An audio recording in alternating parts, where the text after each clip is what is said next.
Hi viewers, this is Dr. Sneha, fertility expert at 49 Hospitals, Banjara Hills.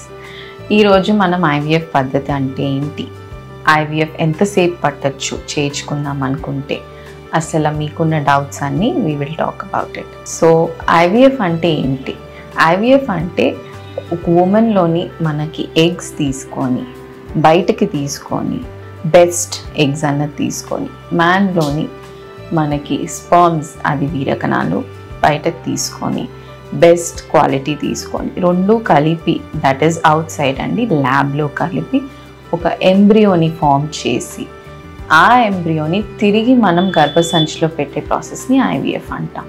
So ఇప్పుడు అసలు మనం IVF process అన్నది first ఒక పేషెంట్కి అడ్వైస్ చేస్తే దట్ ఈస్ ఒక డాక్టర్ అన్నది మీ డాక్టర్ మీకు IVF అన్నది అడ్వైస్ చేస్తే డే 2 నుంచి ఎనీ ప్రొసీజర్ విల్ స్టార్ట్ అండి. సో డే 2 రోజు వస్తే పీరియడ్ వచ్చిన డే 2 రోజు వస్తే 10 to 11 days to 12 days injections ఇస్తాం. ఆ 10 to 12 days ఇంజెక్షన్స్ అన్నది ఇచ్చేది మన ఫాలికల్ ఇంక్రీజ్ చేయడానికి. So this is the first step అండి. ఫస్ట్ స్టెప్ ఓవేరియన్ స్టిమ్యులేషన్ అంటాం దీన్ని. ఎగ్స్ పికప్ చేయడానికి ఫస్ట్ ఫాలికల్స్ అన్నవి ఇంక్రీజ్ చేయాలి. సో ఇంజెక్షన్స్ అన్నవి 1 to 10 days ఇస్తాం. ఆ 10 daysలో మనకి 3 to 4 visits ఉండొచ్చు. ఎవ్రీడే రావాలి ఇంజెక్షన్ తీసుకోవడానికి, but that is a 5 minutes 10 minutes process.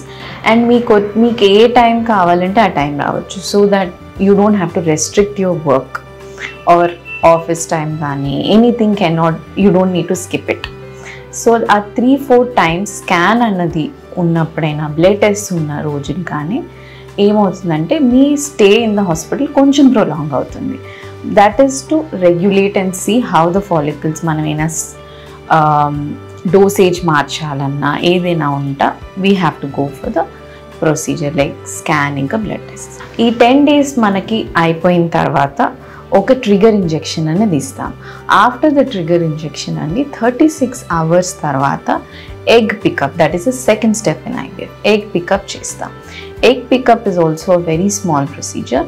మనకి చిన్నగా మత్తు ఇస్తారు, దట్ ఈస్ ఎనెస్థీషియా ఇచ్చి painless without anything and scars కూడా ఏమీ లేకుండా కింద నుంచే ప్రాసెస్ అంతా. Eggs will be picked up from the ovaries అండి. అది బయటకి పికప్ చేసిన తర్వాత మంచి క్వాలిటీ ఎగ్స్ని మనం సర్చ్ చేసి అంతా ల్యాబ్లో the same day husband will give egg sperm sample అండి. sperm sample again with the techniques the best sperms will be selected and in the lab we will form an embryo.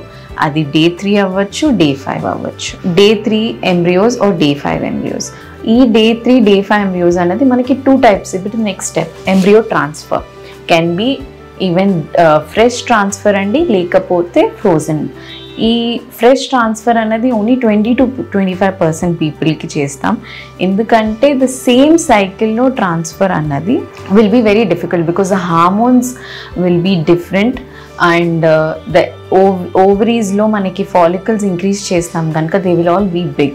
So women should be ready to carry the embryo again and go for the pregnancy. So the body should be ready. అదన్నది every వన్కి ఉండదండి. So మనకు ఆ 20% people who are okay, who are hormones are all correct, everything is in correct list, we will go for the fresh transfer. మనకి అందుకే we will freeze అండి embryos whatever have formed, we'll freeze it and then we will next period cycle వచ్చినప్పుడు మనం transfer చేస్తాం.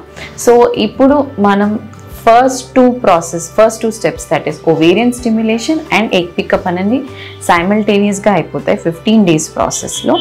But next embryo transfer అనేది depends upon person to person.